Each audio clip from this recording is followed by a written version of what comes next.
BJP কর্মীদের উপর হামলার ঘটনায় উত্তপ্ত নদিয়ার নবদ্বীপ। প্রতিবাদে রাস্তা অবরোধ বিজেপি কর্মীদের।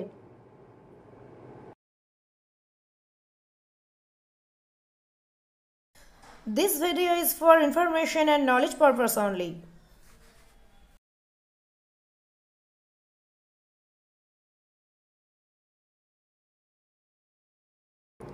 বিজেপি কর্মীদের উপর হঠাৎ আক্রমণের অভিযোগ একদল দুষ্কৃতীদের বিরুদ্ধে।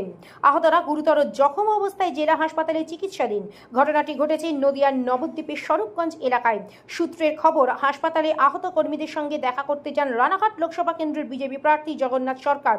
এই ঘটনার প্রতিবাদ জানিয়ে বিক্ষোভ দেখায় বিজেপি কর্মী সমর্থকরা নবদ্বীপে।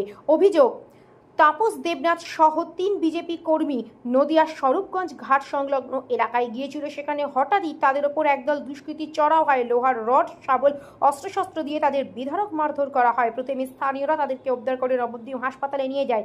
সেখানে দুজনের অবস্থা আশঙ্কাজনক হওয়ায় শক্তিনগর জেলা হাসপাতালে দুজনকে স্থানান্তরিত করা হয়েছে। এ বিষয়ে বিস্ফোরক অভিযোগ করেন বিজেপি প্রার্থী জগন্নাথ সরকার।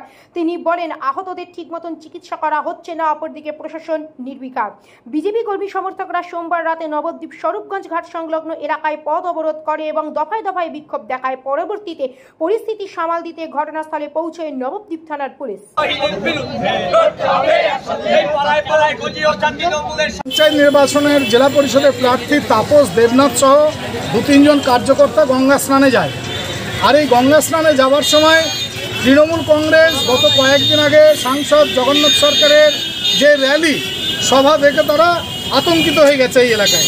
গতবারে স্বরূপগঞ্জ পঞ্চায়েত ধরে রাখতে পারেনি।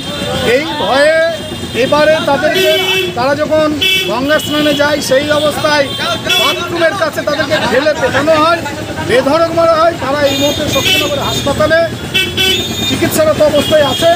এখানে দীর্ঘ সময় আমাদের কার্যকর্তারা ক্ষোভে ফেটে পড়লে প্রশাসন এখানেই এফআইআর নেয় এবং বলে ২৪ ঘন্টার ভিতরে বিশ্বজিৎ হালদার ওরফে সাহেবকে ২৪ ঘন্টার ভিতরে অ্যারেস্ট করা হবে।